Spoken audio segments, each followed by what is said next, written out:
Hey folks, Shane. Thanks for taking the time to watch this video. Some more Mesh-tastic stuff for you. I got two devices that are new to me. I'm gonna give them a little test run today. Not so much a range test or anything like that, just play around with them a little bit and give you my first impressions of the LilyGo T Echo. I'm kind of excited about this one, so let's see if it meets my excitement. Fair warning, don't take this video as a full-on product review. I've had this thing for less than 24 hours. Of course I'm gonna like it, right? It's shiny, it's new. But, you know, I'll mess around with this thing and maybe go more in depth after a few months when I've actually used it. But it's shiny and new and I want to talk about it, so here we go. I just sent a position report to the device that's sitting in my truck. I'm only a few yards down the trail, but just want to make sure it's working. One odd thing I've noticed with this T Echo is it already had a bunch of nodes in the contact list. There's like 14 of them. I assume it's factory testing or something. I don't know. I deleted them all out, and now that I did that test again, they're all back. So I don't know what that's all about, but whatever. When I first started doing these experiments with Mesh-tastic, my first test was at this trail system here along the St. Croix River. And I'm standing at my original target goal to be able to send a signal from a Mesh-tastic node on me to one in my vehicle. And just like the last time, I didn't get a connection, so no surprise. But along that way is where I had my furthest contact, so I expect to get that from there as well. The reason why I was able to get a contact at that location because I was overshooting an old gravel pit, so I didn't have a lot of force to get in the way of the signal. So we'll see if that works there. Now I'm at the location where I got the furthest contact along these trail systems before, and I wasn't able to make a connection this time. It could be, you know, this antenna is not exactly the best one. It's more tailored to be compact, but more on that in a minute. And also when I looked at the other node that's sitting in my truck on my app, sometimes it said I had a good signal here, sometimes it said I had a bad, so I'm on the cusp of getting things to work. I mean, I even tried the Statue of Liberty pose, trying to get a connection. It didn't go. Not disappointed, more than a mile and a quarter away from it, so it is what it is. These things aren't magic. But let's talk about this device in particular here, this LilyGo T Echo. My understanding is fairly new. I'm newer to this Mesh-tastic stuff than it is, but from what I understand, it's like the latest, greatest thing out. And I see why, because it comes in a nice case. It's all in one unit. It's, you know, the T-beam is kind of the most ubiquitous LoRa device out there, and it's more geared for the makers and the tinkerers. You know, it's a printed circuit board that you can do whatever you want with it. In the ham radio world, I'm more of what you would call an appliance operator. I just want a device that works, comes out of the box, I turn it on, and away I go. And that is what I got with this. It's the Mesh-tastic firmware is already flashed on it.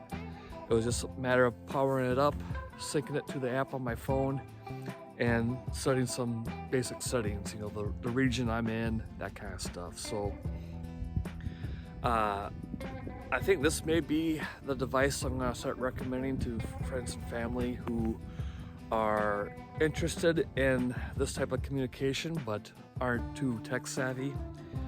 I really like the package it comes into. It's a nice plastic injection molded case. It's not a 3D printed thing.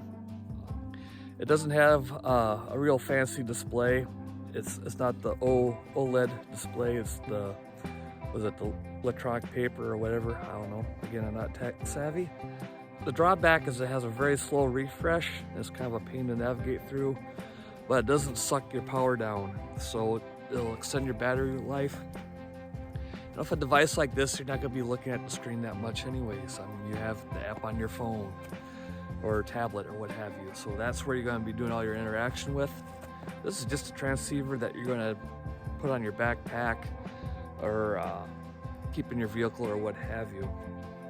A few downsides, and they're minor, but the main control buttons for this thing sit pretty proud and they're very easy to bump. So I'm gonna have to do something about that.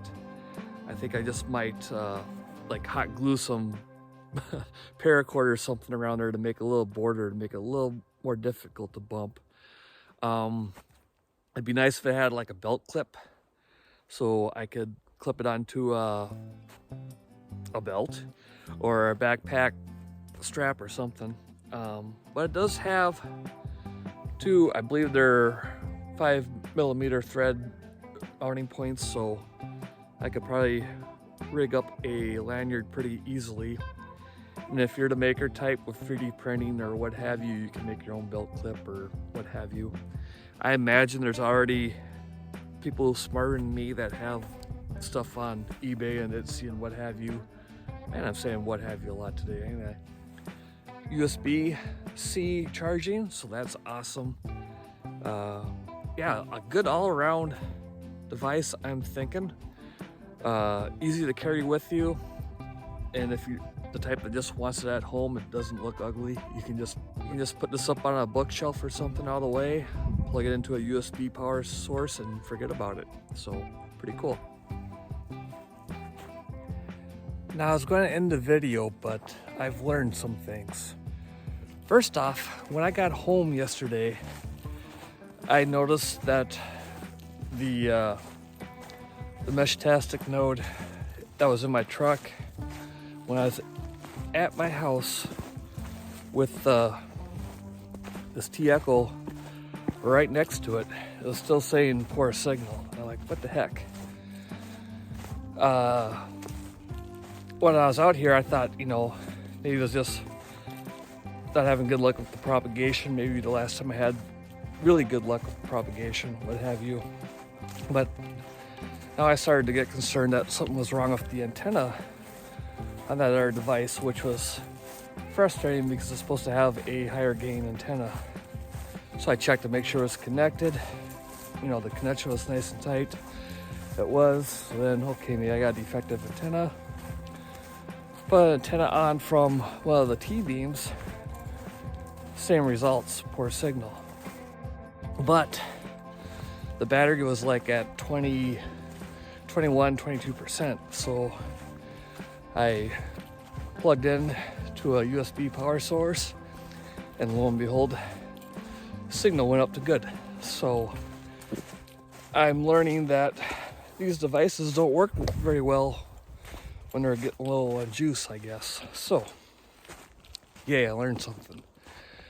Charged everything up, came back out here again, and what I just learned now is I looked at the list of nodes, and those nodes that are from China are still showing up, which is kind of funny, even though I deleted them, but whatever. Back to topic. Hey, I'm seeing that the node that's in my truck is still reporting as a good signal, but even doing the Statue of Liberty pose, I couldn't get an acknowledgement. Then I looked at the timestamp, and the timestamp was like 20 minutes ago, which was the last time I set my position to that node, which was when I was right next to it. So I think I learned when you look at the list of nodes that are available and you see the signal report, their power level and all that stuff, pay attention to the timestamp because it may not be current information. One more test. I'm heading over to where I can overshoot that gravel pit and see if I can get a connection there. All right, I'm overlooking the gravel pit. Tried setting position to the node that's in my truck. No go. And I noticed that the timestamp and everything didn't update. I shut down the app, refired it, refound this T-Echo, and the status of of that thing showed up as unknown. So my theory is holding that don't trust the data on the nodes that are being shown up in the app as accurate unless the timestamp matches or is close to the time you're at now, which makes perfect sense. I'm sure a lot of you are like, duh, but I'm brand new to this stuff and I'm learning. A little disappointed because again, that antenna on the node that's in the truck is supposed to be a higher gain one, but then again, I think this little stubby that I think this little stubby guy that comes with the T-Echo is a bit compromised just to get that size down. This T-Echo comes in a real nice little plastic case, a little latch on it, some foam around. Here's the USB connector that came with it. So this, you put it in there. Obviously you take the antenna off and it fits right in the space. This will fit right there. What I'm getting at is this thing will fit in its nice little storage case that easily slips into a backpack or a briefcase or glove box of your car.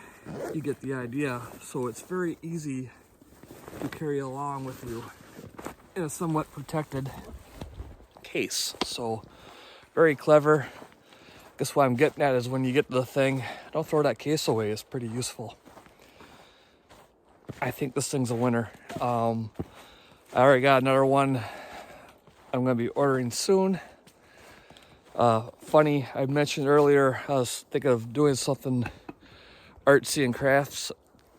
I was thinking of doing some artsy and craftsy to protect those buttons, but as a pure coincidence, last night I got a message from a friend of mine who's also experimenting with these, and he's going to 3D print me that little protector thing that I was mentioning. So I'm excited about that. Thank you, Tom. More on that when it gets here and all that kind of stuff. So, all right. No more Midwest goodbyes. This is it. This is my first impressions and initial range testing of the LilyGo T-Echo. I'm pretty happy. Catch you on the next one, folks.